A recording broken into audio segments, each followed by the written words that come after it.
Hi everyone. In this video, I want to talk a little bit about heating strategies for when you're out on a cold night out in the backcountry.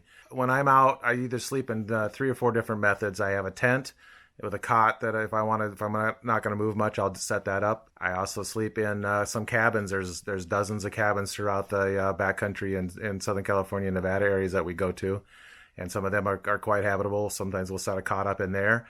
And I sleep in the back of my truck as well. That's the one I do the most. And I also have a rooftop tent that I sleep in now and then.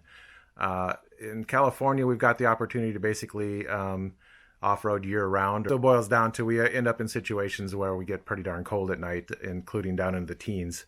So we need to provide some heat, or else it's not that comfortable. I have got a couple of methods of doing that.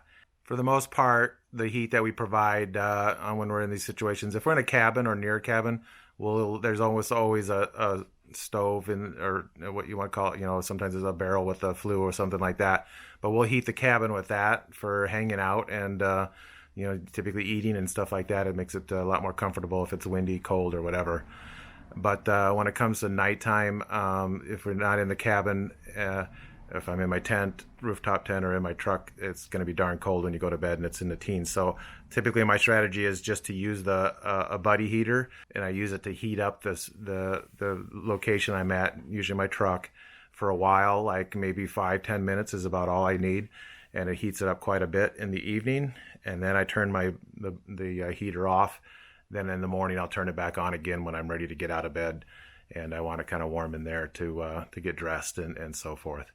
So I don't necessarily run the heater all night. There has been some situations where I've been in a tent and it's cold, especially if my wife's along, then we'll run the heater a little bit more. The tent doesn't insulate as well, so it helps to have that. I found with a regular buddy heater, I can go about 6 hours on one of the 1-pound propane tanks. Expense-wise, it's not really much to me because, again, in a thrifty manner, I use a standard little converter to refill those from a larger tank. So there's like 50 cents worth of gas in each one of them, something like that. So no big deal. So basically, I have 2 different buddy heaters. One, the mystery heater is the brand of these, and they're 2 different ones. One's a buddy and one's a little buddy, I think is what the designations are between them. And let me explain a little bit about it. For the most part, I've used the regular buddy heater the most. It works great. I can't recommend it enough for that. A lot of my friends have them too, and they're pretty safe. You do need to have a slight bit of ventilation just to play it safe for oxygen. It's got a tip sensor in it. It's got an oxygen sensor in it. So, and that actually has come into place before. I have tipped it and it auto shuts off. And I have the oxygen sensors come into play kind of more in a negative way. If one of our campsites I like to do up in the Sierras mountains is like close to over 10,000 feet. So there's not as much oxygen at that level. So it has a little bit harder time running because the oxygen sensor will shut it down a little bit easier than I wish it would. I've had this buddy heater the longest, and I've used it by far the most. I went with this. I did purchase this. Again, I used Camel website to get it on a super sale price. I don't remember exactly what I paid for it, and I can put links on this for what these things go for on Amazon. But my theory on this is that technically this worked so well, it actually worked a little too well. If I'm in my rooftop tent, if I'm in my truck, it's too much heat. The heat really rolls off of it, and it gets pretty hot pretty quick in there. I don't even need that much heat. And my theory was kind of a little bit on the order of this thing has got a smaller, basically catalyst area on it than this one. It doesn't put out quite as much.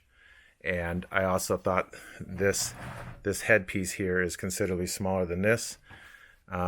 So it's a little bit less packing and space that it takes and stuff like that. So just hoping, that the theory was I got this because I didn't need quite as much heat as this. And there are situations where I go with my son. He's in his own truck. I'm in mine. So I kind of needed 2 different heaters as it was. So I decided to go with 2 different ones like this. So this video is really doing kind of a gear review, so to speak, and a mod altogether about this buddy heater. I like that it is smaller, but it does have some deficits. Basically, when I'm in a rooftop tent or even in my truck, if I got this sitting on a cloth seat thing or something like that, then basically I felt always that it was a little bit more tippier if it's on more clothy type material, because it's obviously kind of top heavy. So I didn't like that thought of that being on, you know, soft material that even, you know, you move in the bed and that heater moves around, you know. So that was always a little bit of a worry of mine, the way it is. So I thought, I can make this a little bit better. So that's what I did. One of the other negatives about this setup that I didn't necessarily like either, it was how tall it was. If you're in a rooftop tent, it's only like 33 or I don't know, 36 inches at most from the mattress to the roof of the tent. And in this case, this one from the bottom to the top, it's about 18 inches.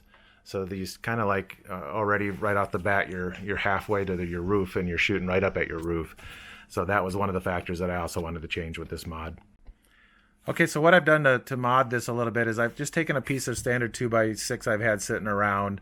It's just basically a scrap piece, so nothing involved there. You can see I cut it at about a foot. That's about where I decided it was about the right length I needed. Give me plenty of stability. And then what I've done is I grooved in here with using a router that I have, and I just made this groove. You could do it also with a wood chisel as well if you don't have a router. The other thing I did is I marked the size of the tank, those 1 pound tanks, and I just use a regular jigsaw to cut this. I didn't end up with the smoothest cut inside here, and the actual jigsaw just by chance kind of made it a little bit of a wedge because of the flexibility of the blade, and that all worked out just fine because it just kind of makes it so the tank wedges into that a little bit and it holds it pretty tight, so that worked out fine. So then I also had just some pieces of simple little L brackets, Home Depot, probably 4 for $1.69 or something like that I'm going to use. I'll show you in a second because I'll put it together, how I mount the actual buddy heater head unit onto this. The other important piece of this mod is the actual hose itself. So I did spend some money on, you can buy, these are actually from the Buddy Heater brand, these two ends. One goes into the tank and one goes into the bottom of the Buddy Heater. So I bought these two different pieces. I bought some elbows, and then this is actually just a piece of braided covered hose. I think it could often used as a refrigerator line. Here you see the unit completely assembled and how it looks basically. One of the big differences right off the bat is that it's not near as tall now. It's a little over 11 inches tall instead of 18. I have changed the angle on it. You can see here, so it's not shooting quite straight up so much anymore. It's shooting a little bit. I still want it to point up some because that's the kind of the design of the barrel part of this. And then also, this is basically all I had here is these little L brackets just go into this, 4 holes or 3. I guess it's 3 holes in this case because I did have that angle changed. And this is just a plastic shroud. There's nothing to worry about hitting anything on it or anything like that. So you can see here is how the reason for that routed trough in there is that the hose sticks down a little bit in there, and then just this 1 foot hose is just right to come up to here, and then this is just securely wedged into that. So not tippy, it's a lot more stabler. I don't have to worry about it falling over, being so tall and top heavy anymore. It definitely lowered the center of gravity, and then it all still works the same as it has before. You can still get to all the controls and everything else. So that's my quick mod to kind of make a buddy small. I guess it's a little buddy heater. This one probably is a little bit more usable for what I think is helpful. It's not as tippy. It's not as tall. Still pretty easily carryable and portable and everything else this way. So I hope my heating strategy was of some help to you, and I'd really appreciate some comments. What do you do whenever you are going to camp in a really cold situation, and how does it work out, and have you done any changes to your setup as well for some interesting mods that others could use? So I really appreciate you watching. If you like my content, please hit subscribe. I really appreciate it. We'll see you on the trail.